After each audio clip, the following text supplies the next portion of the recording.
Hello दोस्तों, आपका स्वागत है आईएएस एग्जाम चैनल में। दोस्तों, जो हमारे चैनल से लोग जुड़े हुए हैं, तो कल के अगर जिन्होंने क्लास ली हुई थी, तो कल मैंने नागरिकता के बारे में आप लोगों को बताया हुआ था, ठीक है ना दोस्तों। और नागरिकता में मैंने आर्टिकल 5 के बारे में आपको बहुत अच्छे से समझाया हुआ था। और मैंने आपसे कहा था कि दोस्तों, अगर आप लोगों को कोई भी समस्या आ रही है, ठीक है ना, किसी भी क्वेश्चन में, तो आप लोग कमेंट करिए और आपके इस कमेंट का आंसर दिया जाएगा, ठीक है ना। तो आप लोगों को अगर पढ़ने में कोई भी समस्या आती है, आप नेट से, किताब में या कोई वर्ड में ही समझ में आ रहा, तो आप लोग कमेंट करिए और उस कोशिश करेंगे उसका आंसर जल्द से जल्द आप तक पहुंचाया जाए, ठीक है ना। क्योंकि जो हमारा चैनल शुरू हुआ है वो आप लोगों के लिए शुरू हुआ है, और किसी भी सब्जेक्ट में आपको समस्या आती है, जो भी पढ़ाया जाए, तो आप लोग कमेंट करिए और आपका आंसर दिया जाएगा बहुत अच्छे तरीके से, ठीक है ना दोस्तों। आज जो बात करेंगे नागरिकता, और नागरिकता किसमें है, भाग 2 और आर्टिकल 6 की दोस्तों बात करेंगे, यानी भाग 2 नागरिकता और आर्टिकल 5 से 11 तक, ठीक है ना दोस्तों।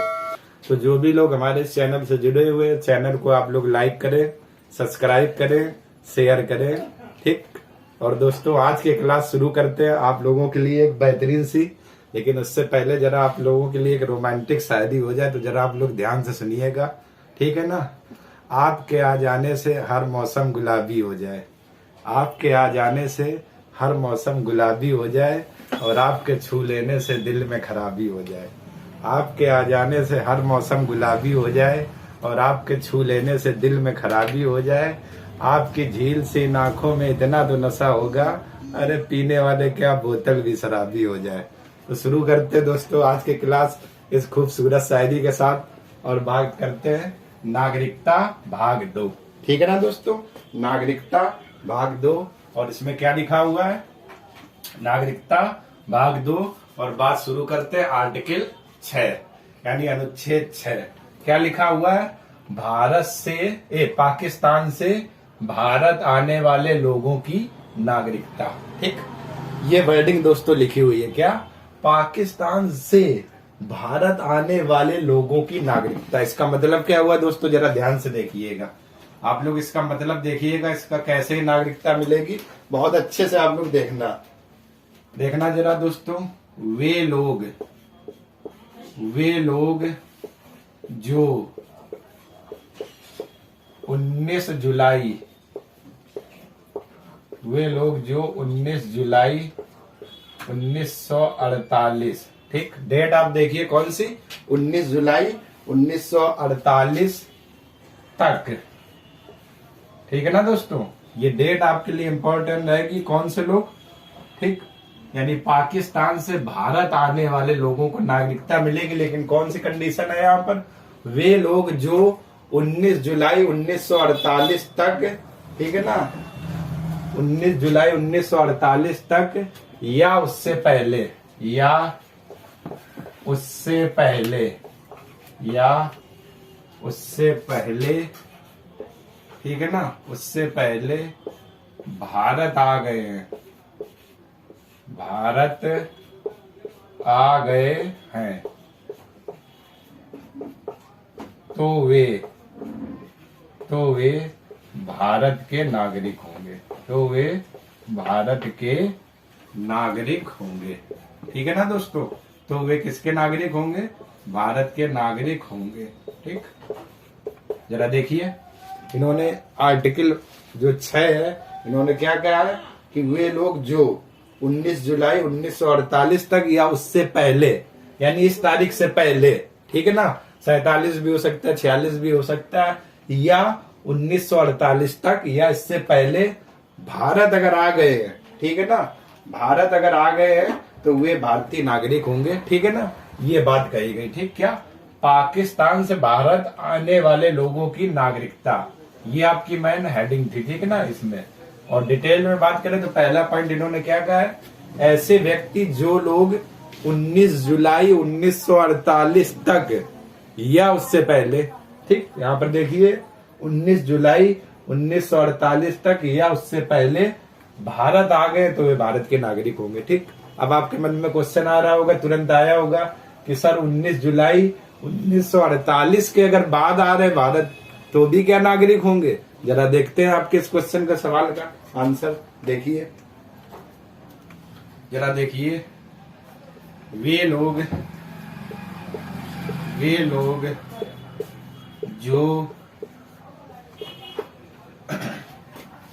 19 जुलाई वे लोग जो 19 जुलाई 1948 के बाद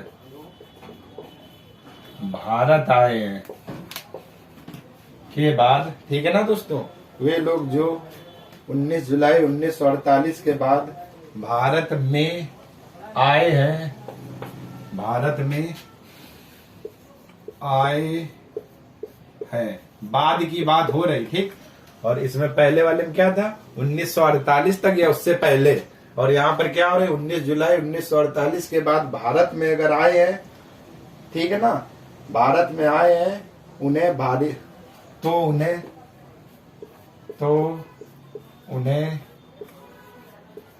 भारतीय नागरिकता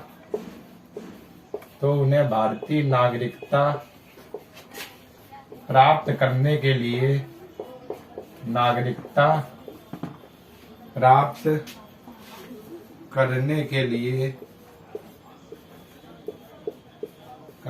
लिए क्या करना होगा?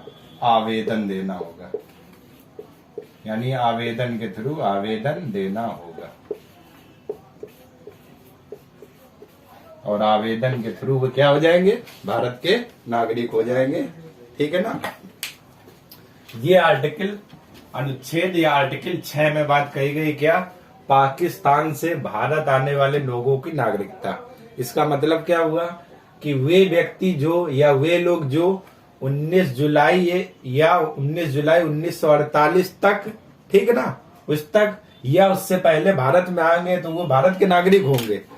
लेकिन जो लोग 19 जुलाई 1948 के बाद भारत में आए हैं, ध्यान से देखना, यानी जो लोग 19 जुलाई 1948 के बाद भारत में आए हैं तो उन्हें भारतीय नागरिकता प्राप्त करने के लिए क्या देना होगा?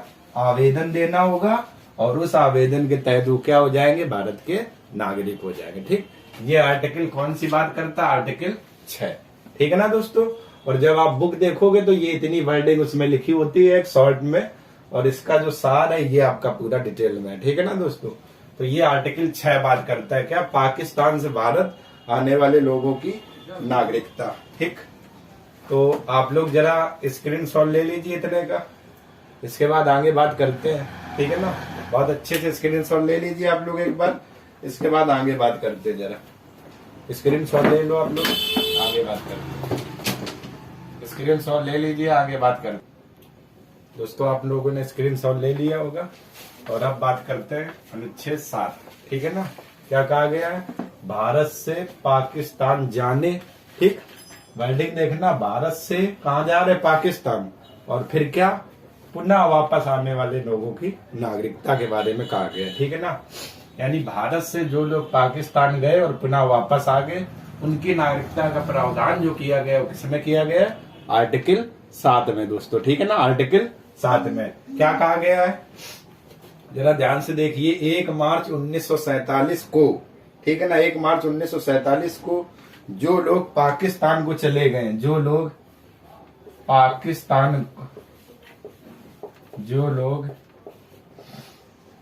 ध्यान से देखिएगा, जो लोग पाकिस्तान को चले गए हैं, पाकिस्तान को चले गए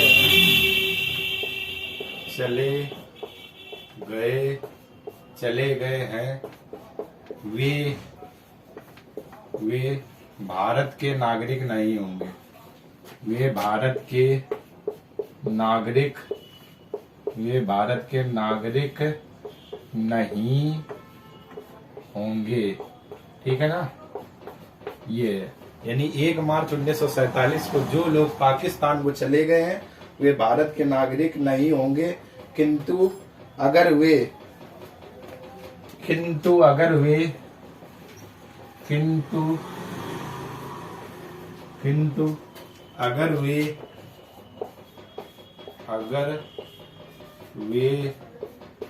19 जुलाई। दोस्तों ये तारीख देखना, तीसरी बार आ रही, 19 जुलाई 1948। ठीक है ना दोस्तों, ये तीसरी बार अपना तारीख देखना, 19 जुलाई 1948। ठीक है ना, 19 जुलाई 1948 से पहले भारत वापस आ गए, से पहले भारत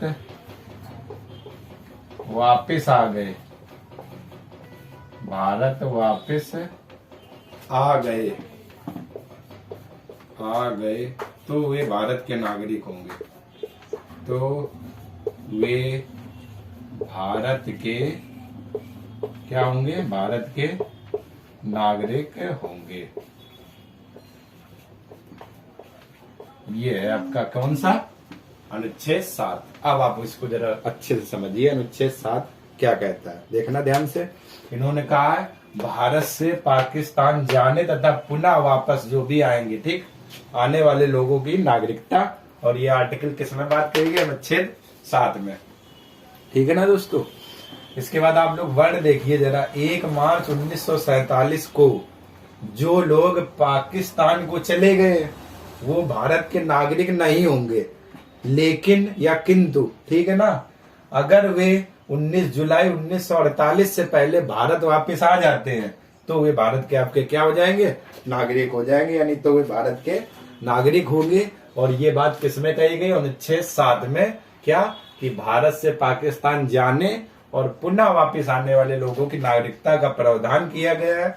और ये 2 डेट है आपके, ठीक, यानी जो लोग मार्च 1947 में चले गए, ठीक, तो वो भारत के नागरिक नहीं होंगे, लेकिन एक शर्त और, क्या, अगर वो 19 जुलाई 1948 से पहले, सॉरी दोस्तों, 48 से पहले भारत अगर वापस आ जाते हैं, ठीक है ना, जाने के बाद इस तारीख से पहले अगर वापस आ जाते हैं तो वे क्या होंगे, भारत के नागरिक होंगे। और ये आर्टिकल किस में बात कही गई, 7 में। ठीक है ना दोस्तों, ठीक, अब आपको एकदम क्लियर हो गया आर्टिकल 7। इसके बाद दोस्तों बात करते हैं, जरा और देखिए अनुच्छेद 8 के बारे में, ध्यान से दोस्तों देखिएगा।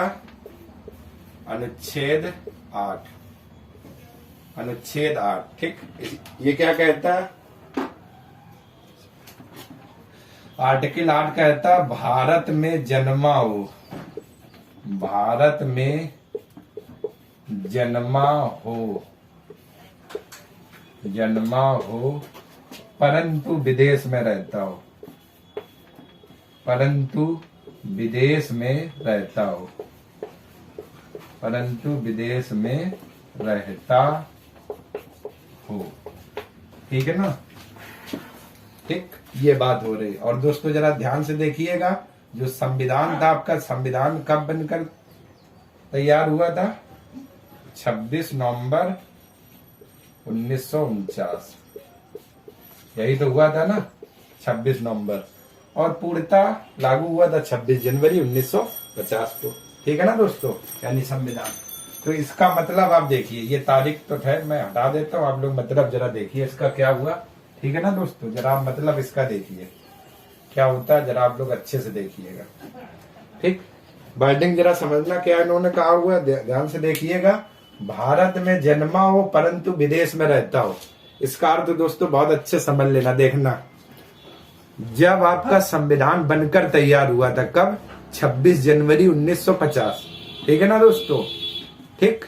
अब बहुत लोग ऐसे होंगे कि उस टाइम संविधान के बनने पर नहीं होंगे भारत में अपने यहाँ, लेकिन भारत के नागरिक है, कमाने खाने के लिए कोई देश भी जा सकता, विदेश भी, कोई बाहर रह रहा, ठीक। वर्डिंग देखना, भारत में जन्मा हो परंतु विदेश में रहता हो। और ये बात कब की हो रही दोस्तों, जब संविधान नहीं बना था उससे पहले कुछ लोग विदेश में चले गए हो, लेकिन उनका जन्म कहां पर हुआ है, भारत में, तो वे भारत के नागरिक होंगे, लेकिन किस शर्त पर, जरा ध्यान से देखिएगा आप लोग। भारत में जन्मा हो परंतु विदेश में रहता हो, इसका मतलब फिर आप लोग एक बार समझ लीजिए, जब संविधान नहीं बना था उससे पहले कुछ लोग कहाँ चले गए थे, विदेश में चले गए थे, लेकिन उनका जन्म कहां पर, भारत में हुआ हो। ठीक है ना, हुआ था, तो वो लोग भारत के नागरिक होंगे, लेकिन कौन सी शर्त के हिसाब से, जरा ध्यान से देखिए। या तो उनके माता पिता में से कोई एक भारत में जन्मा हो, माता पिता, ठीक है ना, जन्म भारत में हुआ हो, या दादा व दादी, ठीक है ना, वो भारत की रहने वाली उसकी दादा या दादी, ठीक है ना, या नाना व नानी, ठीक है ना, ये है, ठीक, इनकी बात हो रही, ठीक है ना। जो लोग विदेश चले गए कब, जब संविधान नहीं बना था, ठीक है ना, उस व्यक्ति का तो उसको नागरिकता कैसे मिलेगी, माता पिता के जन्म के आधार पर, यानी माता पिता उसके भारत में रहे हो, ठीक, या माता पिता का नहीं भी तो दादा व दादी, ठीक, उनका जन्म भारत में हुआ हो, या नाना व नानी, ठीक है ना, या और भी देख लीजिए, ठीक, और जो भी रिलेशन में आते हैं उनकी बात कर लेते हैं, ठीक।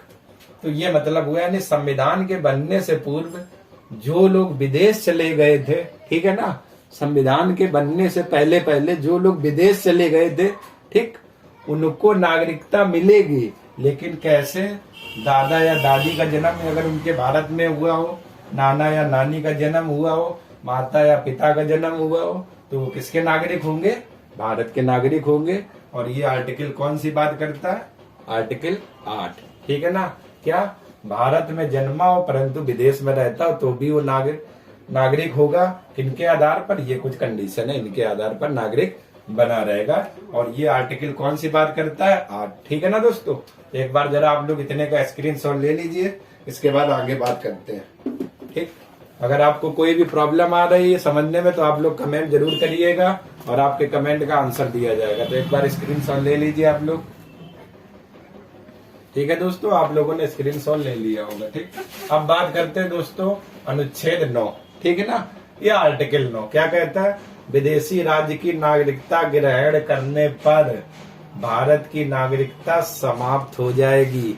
यही तो है एकल नागरिकता प्रावधान, ठीक है ना, एकल नागरिकता वाला आर्टिकल कौन सा है, 9।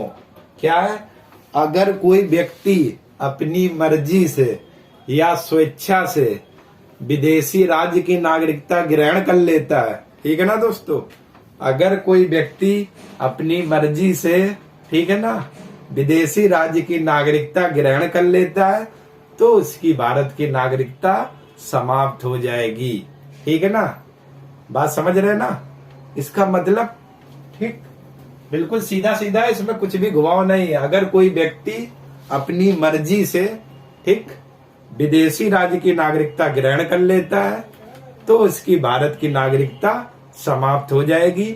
या आप ऐसे समझिए, अगर कोई लड़का अपनी मर्जी से किसी लड़की को प्यार करता है, ठीक है ना, या चाहता है, तो उसकी घर की जो नागरिकता होती है वो क्या, आने जाने की समाप्त हो जाती है जब आपस में दोनों लोग इधर उधर कहीं चले जाते हैं, ठीक है ना।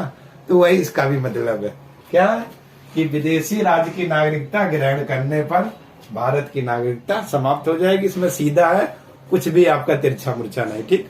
अगर कोई व्यक्ति अपनी मर्जी से या स्वेच्छा से किसी विदेशी राज्य की नागरिकता ग्रहण कर लेता है तो भारत की नागरिकता क्या, समाप्त हो जाएगी। और ये आर्टिकल किसमें बात कही गई, 9 में, ठीक।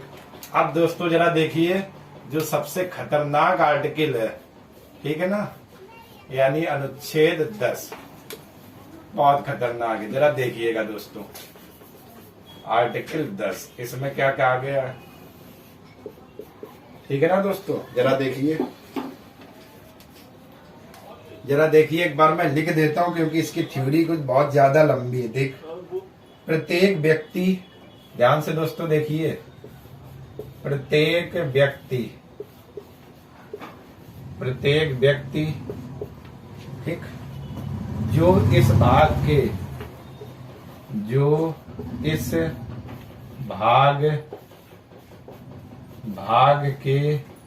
ठीक है ना दोस्तों, भाग के पूर्वगामी,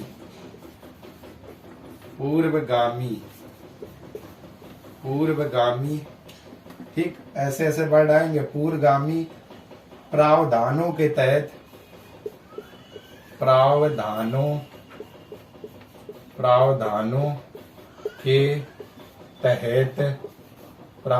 के तहत भारत के नागरिक हैं,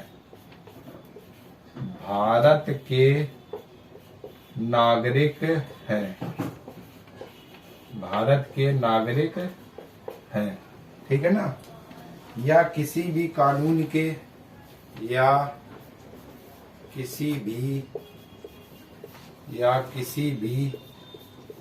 कानून,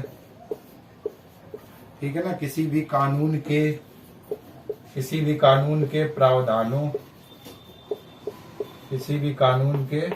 प्रावधानों के अधीन होगा,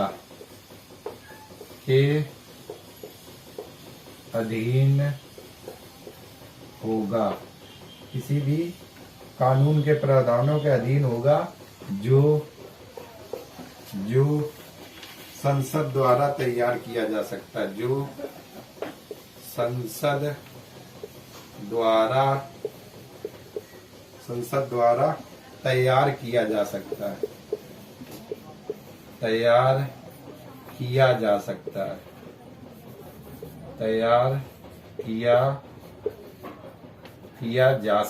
है, ठीक है ना दोस्तों, तैयार किया जा सकता है। ये बात कही गई किसमें? आर्टिकल 10 में, ठीक है ना दोस्तों। और जो भी लोग इस चैनल को देख रहे होंगे कुछ भी नहीं समझ में आया होगा, ठीक, ये लिखा गया है और इसका मतलब क्या है, ठीक, बहुत खतरनाक है लिखा। प्रत्येक व्यक्ति जो इस भाग के शब्द देखना दोस्तों, इस भाग के वर्डिंग क्या लिखी हुई है? पूर्वगामी, ठीक है ना, ये वर्डिंग लिखी हुई है। पूर्वगामी प्रावधानों के तहत भारत के नागरिक है या किसी भी कानून के प्रावधानों के अधीन में है, तो अधीन होगा जो संसद द्वारा तैयार किया जा सकता है, ठीक है ना, ये वर्डिंग लिखी हुई है। अब आप लोग ध्यान से देखिएगा दोस्तों, पहले बहुत अच्छे से समझ लेना, ठीक। सबसे पहला आप लोग दोस्तों यहाँ पर एक वर्ड देखिए, पूर्वगामी, ठीक। पूर्वगामी का मतलब ये है, ध्यान से देखना दोस्तों, पूर्वगामी का मतलब ये है आर्टिकल 5, 6, 7, 8, 9। पूर्वगामी, पूर्व का मतलब पीछे, ठीक है ना, यानी जो व्यक्ति, ठीक है ना, ऐसे व्यक्ति, पूर्वगामी का मतलब देखिए, जो आर्टिकल 5, 6, 7, 8, 9 के तहत भारत के नागरिक हैं, ठीक है ना। पूर्वगामी का मतलब यही है दोस्तों, ठीक है ना। प्रत्येक व्यक्ति जो इस भाग के पूर्वगामी का मतलब देखना दोस्तों ध्यान से। यहाँ पर मैं बात करता हूँ पूर्वगामी का मतलब ये आर्टिकल 5, 6, 7, 8, 9 के तहत, ठीक, अगर भारत का नागरिक है तो वो भारत का नागरिक रहेगा, ठीक है ना, यदि या किसी भी कानून के प्रावधानों के अधीन में, ठीक है ना, कानून के प्रावधानों के अधीन में, तो वो भारत का नागरिक रहेगा, लेकिन, ठीक, लेकिन क्या होगा, उसे संसद द्वारा जो विधि बनाई जाएगी उसका पालन करना होगा, ठीक।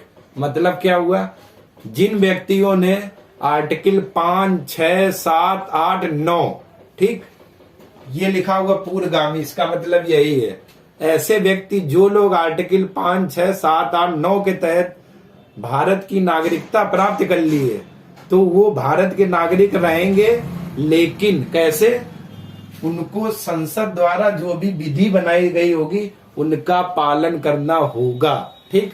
या मतलब ऐसे समझिए, अगर ये व्यक्ति 5, 6, 7, 8, 9 के तहत भारत के नागरिक हैं, अगर उस समय संसद कोई भी नागरिकता अधिनियम या कोई भी ऐसी विधि बनाती है, ठीक है ना, तो जिन व्यक्तियों ने इन आर्टिकल के तहत नागरिकता ग्रहण कर ली है तो उनकी नागरिकता बनी रहेगी, फिर संसद उस पर कोई भी विधि बना, ठीक, ये लोग नागरिकता से वंचित नहीं किए जाएंगे। बस होगा क्या, संसद जो विधि यानी कानून बनाएगा उनको इनका क्या पालन करना पड़ेगा, ठीक है ना।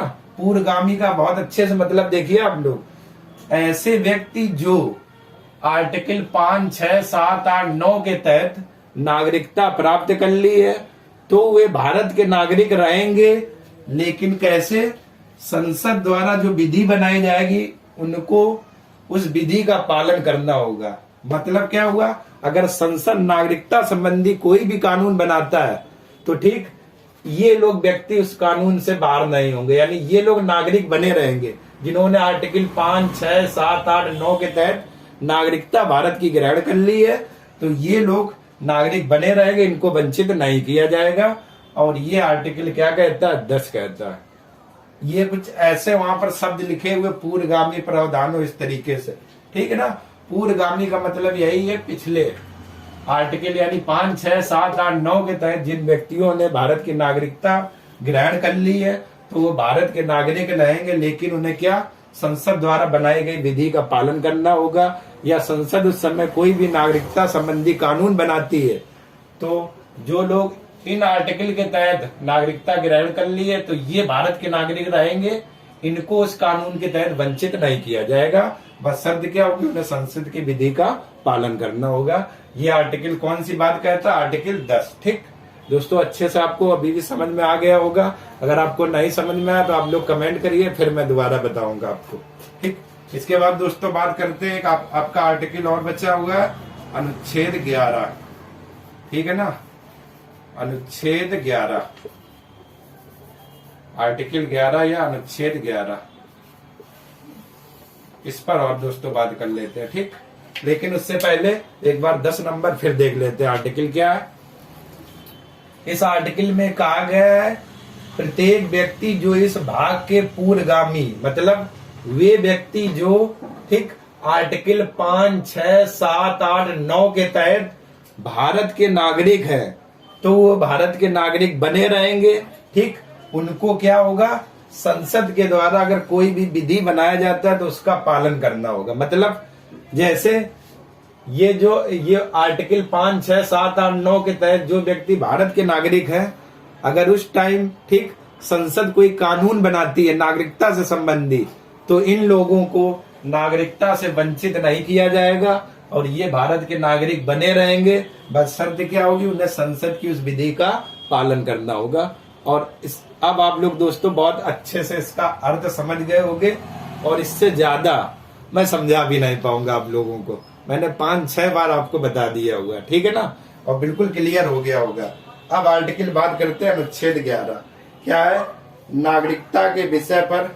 देखिए जरा आर्टिकल 11 में क्या है, नागरिकता के विषय पर, नागरिकता के विषय पर, ठीक है ना दोस्तों। आर्टिकल 11 की बात कर रहे, नागरिकता के विषय पर विधि बनाने का अधिकार संसद के पास होगा। विषय पर विधि यानी कानून, तो विधि बनाने का अधिकार, ठीक है ना, बनाने का अधिकार संसद के पास होगा। अधिकार किसके पास होगा, संसद के पास होगा, ठीक है ना। तो ये तो दोस्तों आपका सीधा सीधा हो गया, 9 और 11, इसमें कोई दिक्कत नहीं। यानी नागरिकता से संबंधी जो भी विषय है, ठीक है ना, जो भी है, तो उस पर विधि बनाने का अधिकार किसके हाथ में, संसद के पास है। तो ये तो आपका सीधा सीधा हो गया। ठीक, एक बार देख लेते हैं। और आर्टिकल 9 क्या कहता है, जिस व्यक्ति ने अपनी मर्जी से या स्वेच्छा से किसी विदेशी राज्य की नागरिकता ग्रहण कर ली है तो उसकी भारत की नागरिकता समाप्त हो जाएगी। आर्टिकल 10 क्या कहता है, ऐसे व्यक्ति जो आर्टिकल 5, 6, 7, 8, 9 के तहत भारत के नागरिक हैं अगर, तो वे भारत के नागरिक रहेंगे दोस्तों, लेकिन उन्हें संसद द्वारा बनाई गई विधि का पालन करना होगा। मतलब क्या हुआ, अगर संसद उस टाइम में कोई भी नागरिकता संबंधी कानून बनाता है, ठीक, तो ये लोग नागरिकता से वंचित नहीं किए जाएंगे, ये भारत के नागरिक रहेंगे। बस संसद की विधि का पालन करना होगा।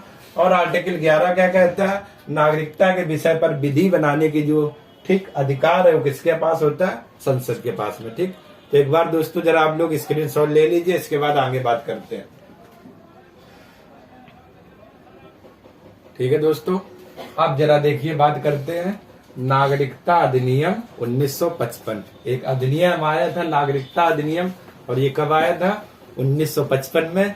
और इसमें भी नागरिकता के बारे में बात कही गई थी और इस पर किन किन चीजों पर फोकस किया गया था, जरा देखते हैं दोस्तों। पहली बात इन्होंने क्या बताई थी, जरा ध्यान से देखिएगा, जन्म से नागरिकता, यानी जन्म से, ठीक है ना। ये बात कही गई थी कि जन्म से नागरिकता कैसे मिलेगी, और ये बात किस अधिनियम में बताई गई थी, नागरिकता अधिनियम 1955 में। ठीक, दूसरी बात दोस्तों बात करें, इन्होंने बताया था इस अधिनियम में क्या, वंश के आधार पर, वंश के आधार पर, ठीक है ना दोस्तों, यानी वंश के आधार पर कैसे नागरिकता मिलेगी। और ये जो प्रावधान किया गया था नागरिकता अधिनियम 1955।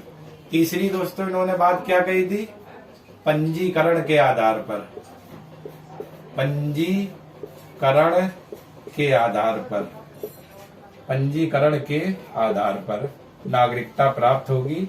और ये जो बात कही गई थी किस अधिनियम में, 1955 के नागरिकता अधिनियम में।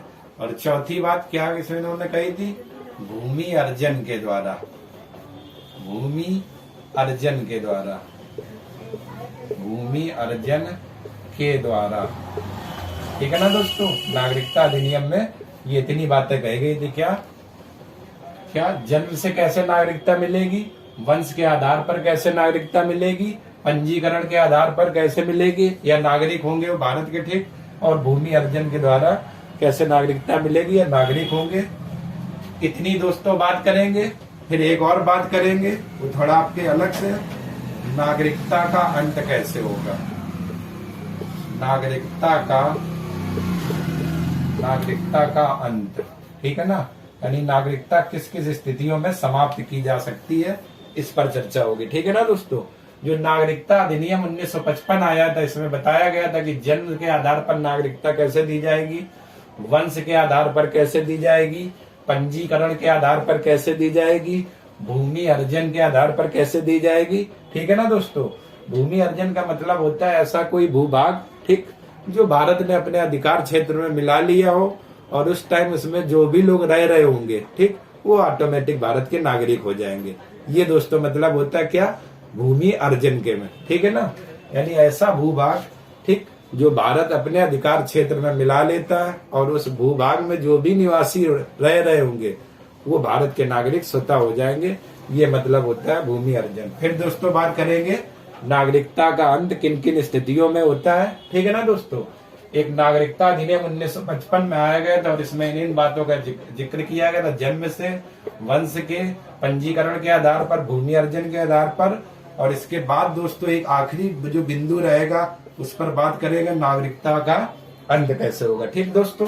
तो जरा एक बार इतने का आप लोग स्क्रीनशॉट ले लीजिए, इतने का जरा आप लोग स्क्रीनशॉट ले लीजिए जरा, ठीक है ना दोस्तों आज की क्लास यहीं तक रखते हैं। कल डिटेल से बात करेंगे जन्म के आधार पर, वंश के आधार पर, पंजीकरण के आधार पर, भूमि अर्जन और नागरिकता का अंत कैसे होगा। कल इन सारे बिंदुओं पर डिटेल से दोस्तों चर्चा करेंगे, ठीक है ना। अगर आपको ये वीडियो मेरा पसंद आ रहा है दोस्तों तो आप लोग लाइक करें, सब्सक्राइब करें, ठीक है ना, और क्लास का आनंद लेते रहिए। तब तक के लिए आप सभी लोगों का धन्यवाद।